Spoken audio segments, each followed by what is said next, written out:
السلام علیکم ورحمۃ اللہ وبرکاتہ۔ الحمد للہ رب العالمین والعاقبۃ للمتقین والصلاۃ والسلام علی نبینا محمد وعلی آلہ وصحبہ اجمعین، اما بعد۔ محترم ناظرین، سلسلہ دروس میں ایک بار پھر سے آپ کا استقبال ہے۔ آج کے درس کا موضوع ہے زکوٰۃ کے مسائل۔ محترم ناظرین، زکوٰۃ دین اسلام کا تیسرا رکن، اسلام کا مخصوص شعار اور چوتھی اہم ترین عبادت ہے۔ قرآن کریم کی نظر میں زکوٰۃ دینا مسلمانوں کی امتیازی شان اور حق پرستوں اور نیکوکاروں کا خاص شعار ہے، جبکہ زکوٰۃ نہ دینا مشرکوں اور منافقوں کا شیوا ہے۔ زکوٰۃ ایمان کی کسوٹی اور اخلاص و صداقت کی نشانی ہے۔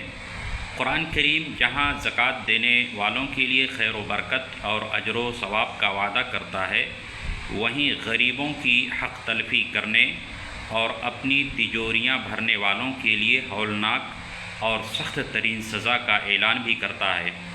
کتاب و سنت کی نصوص میں زکوٰۃ کے احکام و مسائل کو پوری تفصیل کے ساتھ بیان کر دیا گیا ہے۔ اسی روشنی میں ایک مسلمان اپنے مال و اسباب کا حساب لگاتا ہے اور فریضہ زکوٰۃ کی ادائیگی کرتا ہے۔ زکوٰۃ سے متعلق بکثرت پیش آنے والے مسائل، بالخصوص کرنسی نوٹوں اور تجارتی سامانوں کے تعلق سے کچھ ضروری باتیں بیان کر دینا مناسب معلوم ہوتا ہے، جن کے سلسلے میں عام طور سے لوگ تذبذب اور الجھن کا شکار رہا کرتے ہیں۔ محترم ناظرین، اب آئیے نصاب کی بات کرتے ہیں۔ سونے، چاندی اور روپے پیسے میں اس وقت زکوٰۃ فرض ہوتی ہے جبکہ وہ نصاب کو پہنچ جائیں اور ان پر حولان حول ہو چکا ہو۔ حولان حول کا مطلب یہ ہے کہ جس روز سے آدمی نصاب کا مالک ہوا ہے، اس روز سے 1 سال کی مدت گزر چکی ہو، اس کے بعد زکوٰۃ لاگو ہوتی ہے۔ نصاب سے مراد یہ ہے کہ مال اتنی مقدار میں ہو جس پر شریعت نے زکوٰۃ فرض کیا ہے، اور وہ اس طرح ہے۔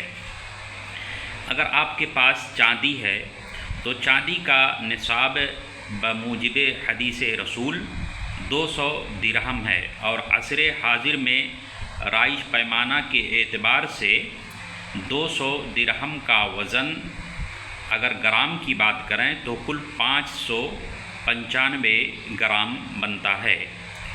تو چاندی کا نصاب 595 گرام ہے۔ تو اگر کسی شخص کے پاس 595 گرام یا اس سے زائد خالص چاندی ہو اور اس پر 1 سال کی مدت گزر چکی ہو، تو پھر ایسی صورت میں اس کے اندر 2.5% یعنی 40واں حصہ وہ زکوٰۃ نکالے گا۔ اسی طرح سونے کی اگر بات کریں تو سونے کا نصاب 20 دینار ہے، اور 20 دینار کا وزن اس دور میں تقریباً 85 گرام سونا کے مثل بنتا ہے۔ تو 20 دینار کا 85 گرام سونا بنتا ہے۔ لہذا اگر کسی شخص کے پاس 85 گرام یا اس سے زائد خالص سونا ہو اور اس پر سال گزر چکا ہو، تو پھر ایسی صورت میں اس پر 2.5% یعنی 40واں حصہ زکوٰۃ ہوگی۔ تو یہ نصاب بیان کر دیا گیا سونے اور چاندی کا، کہ اگر چاندی 595 گرام ہے اور اس کے اوپر جتنا ہو تو اس کے اندر زکوٰۃ لاگو ہو جاتی ہے۔ 1 سال گزرنے کے بعد 2.5% اس کے اندر زکوٰۃ نکالیں گے۔ اسی طرح سونا اگر 85 گرام ہو چکا ہے، 85 گرام کے اوپر پھر جتنا بھی ہو، تو اس کے اندر زکوٰۃ لاگو ہوتی ہے۔ اب 2.5% 1 سال کی مدت گزرنے کے بعد اس میں سے زکوٰۃ نکالیں گے۔ کرنسی نوٹ کی اگر بات کریں تو آج کے دور میں کاروبار اور لین دین